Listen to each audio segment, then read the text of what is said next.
Assalamualaikum warahmatullahi wabarakatuh. Perkenalkan, nama saya Ahmad Solihin.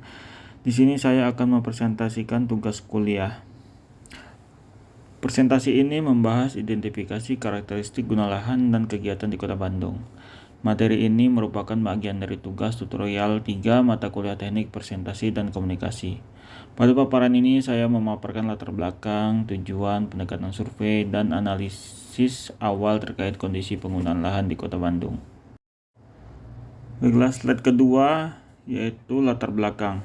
Kota Bandung terus mengalami perkembangan melalui dua proses utama, yaitu pertumbuhan dan transformasi. Transformasi melibatkan perubahan fungsi ruang melalui tahap penetrasi, invasi, dominasi, hingga suksesi. Proses ini sangat menentukan arah perkembangan fisik dan sosial kota. Dalam kenyataannya, perubahan guna lahan seringkali tidak sesuai dengan rencana tata ruang. Hal ini menimbulkan dampak sosial, budaya, ekologis, dan ekonomi yang cukup serius. Karena itu, diperlukan identifikasi mendalam mengenai karakteristik guna lahan dan kegiatan yang berlangsung. Adapun permasalahan utama yang muncul adalah banyaknya kegiatan pemanfaatan ruang yang tidak sejalan dengan rencana tata ruang. Transformasi fungsi lahan sering tidak terpantau dan berpotensi menimbulkan dampak negatif yang signifikan bagi masyarakat maupun lingkungan. Slide selanjutnya yaitu tujuan survei. Tujuan survei ini adalah mengaji kesesuaian antara guna lahan dengan kegiatan. Selain itu, survei dilakukan untuk memahami variasi kegiatan yang muncul serta mengidentifikasi kegiatan dominan yang berkembang di setiap jenis lahan.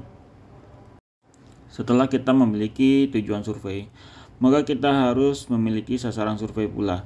Sasaran survei meliputi identifikasi karakteristik guna lahan di Kota Bandung, variasi kegiatan yang terdapat dalam setiap jenis lahan, serta kegiatan utama yang berkembang pada kawasan-kawasan tertentu. Sesuai dengan judul yang tertera, lokasi survei dilakukan di Kota Bandung, yang terbagi ke dalam 6 wilayah pengembangan. Setiap wilayah memiliki karakteristik kegiatan dan pola penggunaan lahan yang berbeda sehingga penting untuk dipetakan secara terpisah. Setelah kita melakukan survei, maka kita dapat membuat laporan survei yang dapat digunakan untuk proses perencanaan kota. Selain itu, data juga dapat membantu memberikan gambaran awal transformasi lahan yang telah terjadi di Bandung. Slide selanjutnya yaitu lingkup kegiatan.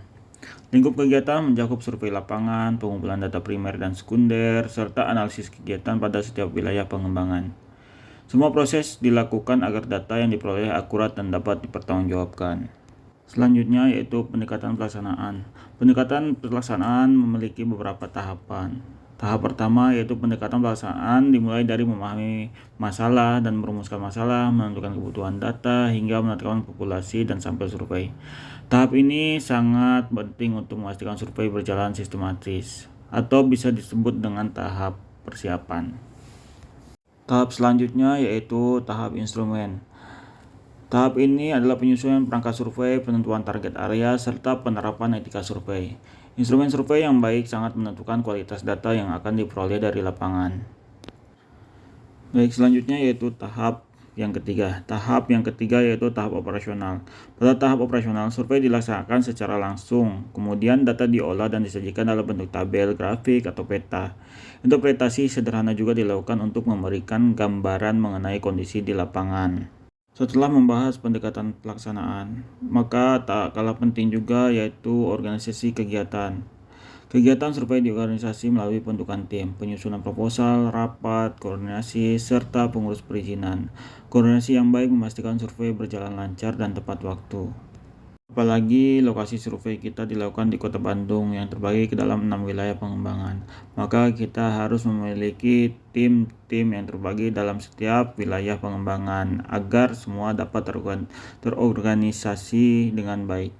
Slide berikutnya yaitu kategori guna lahan. Kategori guna lahan sangat penting dalam melakukan survei. Kategori yang dapat diamati yaitu permukiman, komersial, industri, ruang terbuka hijau, kawasan lindung, serta area campuran.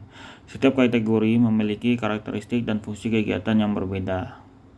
Setelah memiliki kategori guna lahan yang akan disurvei, maka kita juga harus mengidentifikasi kegiatan.